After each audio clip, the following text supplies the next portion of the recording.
It's dangerous though, right? Like I've tripped a few times and my friends have tripped a few times heading home. The curbs here are much bigger. So we went on 2 dates and then at the end of the second date, she turned around to me and said, "Oh, I only really understood like 50% of what you have been saying."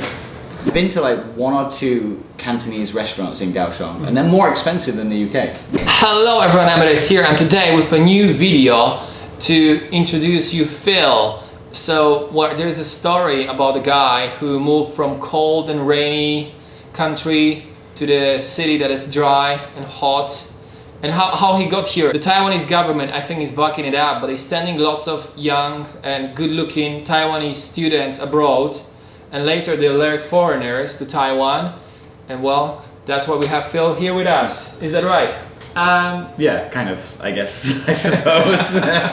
So what's your story? How did you end up in Taiwan? A bit of a lucky story, to be honest, I would say. So I was just studying in the UK and I didn't go to university straight after college, so I kind of like took my time and I was just going around the city and enjoying stuff, and then I went to a Korean restaurant. Oh, yeah. And that happened to be where my now wife was working. What was she doing in a Korean restaurant? Anywhere, like, so if you're an Asian person and you're in an Asian restaurant, then they will just grab you anyway. And you know, it's better for the image. Once you have an Asian restaurant in a Western city, you'll get a variety of Asian people. So I think if they've got different staff that can speak different languages, then it helps them for their customers. That's actually smart. See, and also they had. My missus says that they had, you know, the Taiwanese drink machine where you put the drink in and they it cover seals the top. Yeah, I didn't realize it was a Taiwanese invention. Okay. So when they hired her, they said, "Oh, of course you're Taiwanese, so you'll know how to use our seal machine." And she was like, "I've never used one, but I could probably use my brain to figure it out." So she ended up being on the drinks machines and other bits and pieces. I see. But yeah, she was there and I asked for her number and we kind of went for a couple of dates. I thought we hit it off, but she told me at the end of the second date. So we went on 2 dates, had a meal, walked around the city, went to a museum, and then at the end of the second date, she turned around to me and said, "Oh, I only really understood like 50% of what you have been saying." She said, I understand American accents and, you know, I guess Northern British accents we speak so much faster. So I think when you feel comfortable or awkward, I have to stop myself from just blah blah blah blah blah blah blah blah blah blah. Yeah. So I guess back then, nervous and the first time that you're getting to know somebody. So yeah, I was just blah blah blah blah blah blah. 50% is enough. I mean, I guess so. It works, right? So it doesn't matter. It actually doesn't matter that much what you say. You see, that's a dating advice. So like you lived in Taiwan for like 6 years or 7, like last year, right? Yeah, I said I would come to Taiwan to give it a try. So I did my CELTA certificate over the summer. And I thought, okay, that's fine. I can come and get a job teaching. We came and traveled a little bit around Taiwan because we didn't know where we wanted to be. So my wife's family is here in Kaohsiung, but we wanted to travel to like Taipei. We went to Taichung just to give it a feel. We even went to like Bangkok and, you know, places like that, just as alternates for where we would be. But in the end, I just really liked it here. I came to Kaohsiung. I thought it was way better than Taipei because the capital cities have like a fake feel to them. I feel you don't really get like the true Taiwanese spirit in Taipei in a way because it's so everyone's business. There's so many tourists. Everyone's traveling around. You kind of like it's the same as London and Paris, Warsaw. You know, it's all the same. They're so different. But Kaohsiung is. I feel like it's more relaxed. The people are a bit more friendly. Nobody's in as much of a rush. And I just really didn't like Taichung. I had a bad experience in Taichung. But they don't have beaches there. No beaches. But what happened in Taichung? It was my fault. Okay. I kind of, I was allowed to book the hotel. And I booked an absolute terrible place. Terrible place. In fact, I wrote a review on I think it was bookings.com, and I rarely write reviews. Okay. And there was mites and lice in all the bed sheets. The furniture was mixed matched. Some of it was just like plastic chairs and plastic tables. The key was on like a big wooden block like this, and they wouldn't let you take it out of the hotel. You had to hand it in when you were going past reception. Wow. Like they didn't trust you. We're pretty sure when we were out that somebody had been in our room, like even though we were gone for about an hour in the afternoon. The weather was miserable. It was a cold snap about 7 years ago. Okay. Really, really cold, and it was just a horrible experience. I see. I'm sorry for that. So yeah, I've just put me. I think maybe now everybody says I'm going to Taiwan, and I'm always like, oh my goodness, and maybe I need to go back and. Yeah, I think you have to redo it. You know, there are still like nice things about Taiwan. Yeah, sorry if anybody's watching from Taiwan and they're like, oh my god, like you haven't given us a proper shot. Invite you. No, you go to our place. It's gonna be nicer. You know, you're gonna get like 20 invites next week. No, Taiwan's not that bad really. Yeah. Okay. So, what was the selling point for you, like to move to Taiwan from the UK? Just the missus, really. That was it. Like I'd always wanted to travel a bit more, and I hadn't traveled as much when I was younger, because I'm quite family orientated. So and my dad was sick quite a bit, like in his late 40s and 50s. So it kind of brought the family together in that we always had to be quite close. And then it's only really the last maybe like 15 years or so that my dad had improved, and then I kind of got myself sorted and organized on what I wanted to do. Like I spent most of my 20s kind of in an abyss of not knowing. So yeah, I decided what I wanted to do. I got my degree, I got my CELTA, and then I thought, why not give it a try? You know, you've got to take risks, and you've got to kind of try and have some fun in life, because you've no idea whether there's another chance, right? Yeah, that's what I think. That's you know, like I was actually worried if I you know, like I was like about to choose either like go to university, I mean finish my do master in Italy, but I've already been to Italy, you know, and I've been to like, you know, living in Southern Europe already, you know, so like why don't you just, you know, fly to Hong Kong and see what's going on, you know? Yeah, like it's like a risk, but you know, at the end of the day, it's actually a great choice. I think a lot of people as well, like if you go to Thailand or other places like that, you get like a lot of people that are in their like mid 50s or 60s, and then they've experienced this mentality change of I have to get out, I have to see the world, I've not seen enough, I've not experienced enough. But by then you've missed that whole chance to have a life that involves travel and that's what I think actually, because like, you know, you never see it from the other side. You never thought that you actually can, you know, ride a scooter instead of driving a car, like always. You never thought it might be no winter. You never thought it might be no snow in the winter.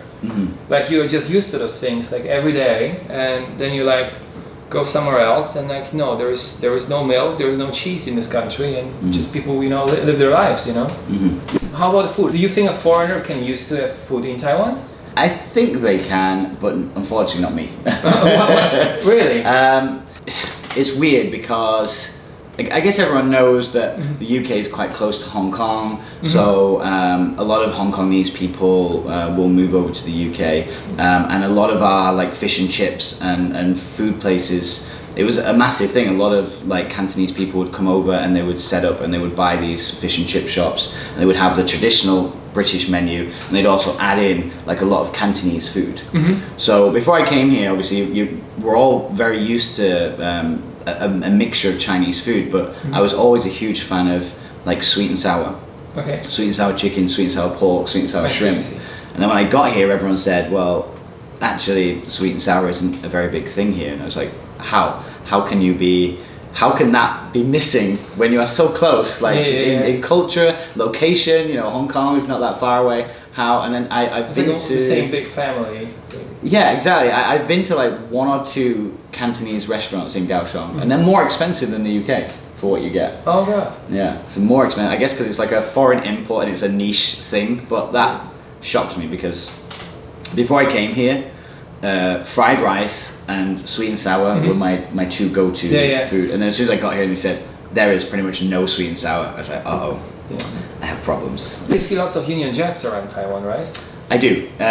Crazy, right? I don't and then half the people don't really understand like what it is, because I've had students a load of times and they'll have like a t-shirt on, or they've got the pencil case open, or anything like little kind of like fake tattoos, stickers, like a Big Ben. Yeah, like nice, and they look at the shirt like confused.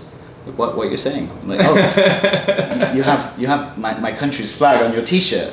Huh? I'm like, Ingo, like, and then they go, oh, okay, and then look at me like, oh, okay. But yeah, everywhere, like bicycle helmets. I saw somebody's like, I know minis, like minis are often with the Union Jack. This person had an SUV, and they just had like a custom Union Jack painted over the SUV, and I was like, that's insane. Like, I don't see this many Union Jacks in the UK, right? Unless it's like a monarch's like you have to go there died, or the Queen's gone, or the new king, then everyone's got the flags, or the World Cup, or the Olympics. In Taiwan, sometimes they have a registration plate, and they put like a frame that looks like the European one, with the stars and name of the country. So if they buy the German car, they would put a frame with like EU flag and a D, like a Deutschland. But one time I saw a guy had a car with like the European Union flag and then USA.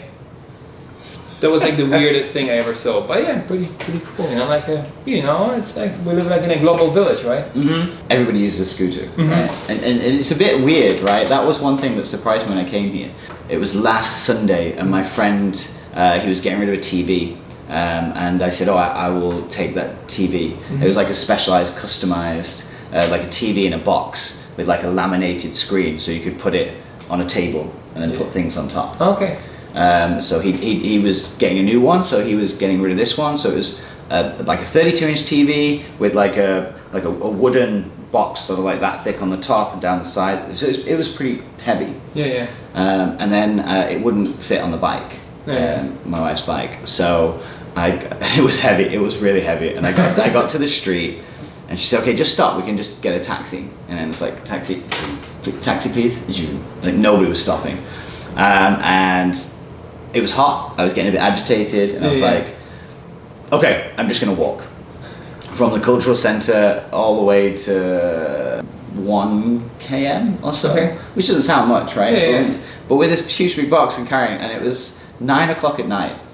So everybody's on the street taking their trash ready for the garbage, and I'm sure everybody just thought, oh, he's just taking this to the truck. And I'm just like, and I could only carry it for stretches of like 100 meters or so. Like your arms are gonna hurt. So it's like, stop, like put it on the floor, rest. And it's like the sweat is pouring off me like beads, and then I'm crossing the main road, so all the cars and stuff are just, I can see all these weird eyes. Like, what is he doing? And I got to my friends and was like, okay, it's here. And then I had to stop, and just air conditioning, fan blowing, just cool down a little bit. And I feel like that's maybe my anger at taxis kind of rolled over into that, because I had no confidence and no faith that if I stood there for 20 minutes, a taxi would stop. So I ended up just making a fool of myself walking all the way to my friends. I can send you the promo code for Uber if you want. First ride for free. This is not a sponsor content. When I walk home late at night from bars, like, and it's say 4 a.m., 5, and it's kind of funny because obviously I've had quite a few drinks, and I'm in usually a good mood, I'm getting a breath of fresh air, so I put my headphones in, I've got my music on loud, maybe I'll stop at the 7 and grab like 1 can for the road. So I'm kind of like walking back, my headphones in, kind of like bopping, sometimes maybe I'm just a little bit like dancing as I'm walking, with a beer in my hand, and everybody else is waking up and going for jogs around the park. You have like the old grandmas, in the park. Everyone's walking their dogs, and you just feel like you're, some raver coming back home, and everyone's just giving you weird looks, right? It's a cultural difference, I guess. It's dangerous though, right? Like I've tripped a few times, and my friends have tripped a few times heading home just because we're a bit drunk, because the curbs here are much bigger. This is actually, I have a question to the Taiwanese audience here, because this one I don't know. Okay, so imagine you have like the whole row of like 1 block of apartment buildings, or like the front shops or something. Why is it normal that some of those places are 10 centimeters, 20 centimeters higher, lower, like there is no regulation to just, hey guys, you know, we are neighbors, we live here together, let's agree on 20 centimeters from the street level, but then suddenly, no, I want 50, I want 0. And it's really like very tricky. I don't know, why is it this way? Yeah, that is a bit crazy, and it catches me, right? Because especially when you've had a few drinks, you're not really observing, you're kind of just going off memory, and you're like, okay, that curb was small, so I'm sure it's going to be the same as you listen to music with your pint and your hot dog, and then all of a sudden, whack, and you're on the floor, and then you get home, and you've got like bleeding arms, or, you know, cuts. Did you get in a fight? No, just the curb was lower than I thought. Curbs, damn you! Yeah. All right, no, that was a great one. Thank you very much, Phil. No, you're welcome, If man. people look for you on social media, where they should look for? I'm involved with the same as Adam that you've had on the show. So on Middle-aged gaming. Middle-aged gaming. Thank you for watching my video. I hope you enjoyed. Make sure you subscribe to my channel and check Phil's social media as well. And I will see you next time. Bye bye.